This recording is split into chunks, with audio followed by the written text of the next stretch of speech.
लोगों ने अचानक पुलिस पर हमला किया और पत्थरबाजी की, जिसमें कि और जो वहाँ पर रीइंफोर्समेंट के लिए फ़ोर्स पहुंची उनके द्वारा 3 व्यक्तियों की उसी समय गिरफ्तारी की गई। 110 लीटर शराब की जब्ती की गई है। तो थोड़ी सी अभियान चलाने में दिक्कतें आती हैं पुलिस को, और आप सभी के माध्यम से ये अनुरोध भी है कि पुलिस जब अभियान चलाने जाती है तो वो आम जनता के विरुद्ध अभियान नहीं है, भी करें, पुलिस को सूचना भी दें, और पुलिस कभी अगर छापेमारी करने जाती है तो उनका विरोध भी नहीं करें।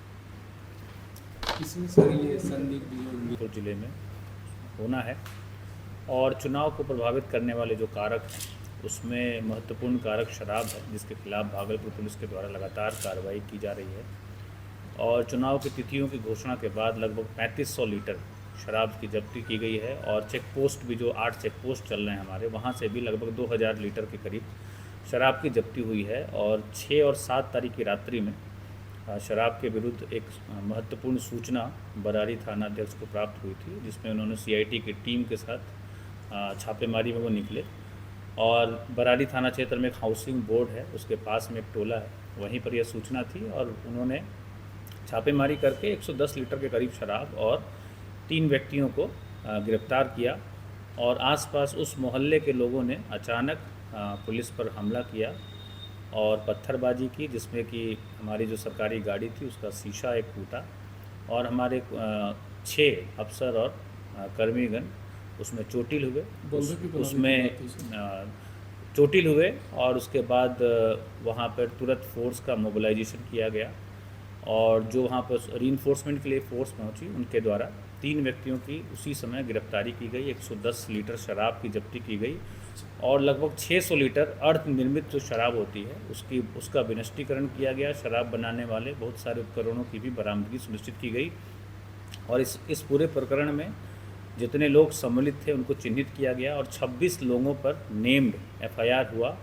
और उसमें कल एक बड़ी कार्रवाई, जिसमें कि हमारी सीआईटी की टीम थी, सीएपीएफ की भी एक टीम थी, डिस्ट्रिक्ट पुलिस की टीम थी, इन लोगों के द्वारा एक जॉइंट ऑपरेशन हुआ, जिसमें कि उन जो बचे हुए 23 लोग थे उनमें से 19 लोगों की गिरफ्तारी सुनिश्चित की गई है। इस प्रकार इस पूरे प्रकरण में 26 लोगों को चिन्हित किया गया था, और 26 में से कुल 22 लोगों की गिरफ्तारी सुनिश्चित की गई है।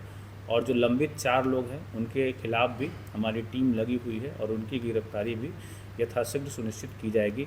आप सभी के माध्यम से एक संदेश भागलपुर की जनता को देना चाहूँगा कि पुलिस लोकसभा चुनाव शांतिपूर्ण तरीके से कराने के लिए कृत संकल्पित है, और इसी दिशा में लगातार छापेमारी और कार्रवाई कर रही है। पुलिस के काम में कोई बाधा नहीं पहुंचाएं, और कोई अगर पुलिस के काम में बाधा करता है या पुलिस पर हमला करने की कोशिश करता है तो उनके खिलाफ कड़ी से कड़ी कार्रवाई सुनिश्चित की जाए। सर, हाल के दिन में देखा गया है कि बालू माफिया नहीं, देखिए, हमला तो हुआ जैसा मैंने बताया, लेकिन 24 घंटे के भीतर हमले में शामिल जो 26 लोग थे उसमें से 22 लोगों की गिरफ्तारी सुनिश्चित की गई। और इसके साथ ही साथ माइनिंग के अगेंस्ट भी कल एक बड़ी कार्रवाई हुई है, जिसमें कि 21 ट्रक और ट्रैक्टर को जब्त किया गया है, और उनसे बहुत भारी मात्रा में जो फाइन होता है उसकी भी वसूली सुनिश्चित की गई है। तो जो पुलिस का काम है, माइनिंग के खिलाफ हो या तो शराब के खिलाफ हो, वो बिल्कुल लगातार चलता रहेगा, और इसमें जो भी इस काम में बाधा पहुंचाएंगे उसके खिलाफ भी कठोरतम कार्रवाई सुनिश्चित की जाएगी। ऐसी कोई फायरिंग की कोई सूचना नहीं है। बिल्कुल हमारे जो लोग थे वो घिर गए थे चारों तरफ से, और उसके बाद जब हमारा रीइंफोर्समेंट पहुंचता है तो उसके बाद फिर पुलिस कार्रवाई अगले लेवल की चरण की कार्रवाई प्रारंभ करती है। उसमें 3 व्यक्तियों की गिरफ्तारी तुरंत सुनिश्चित करती है, और 110 लीटर की शराब भी बरामदगी करती है।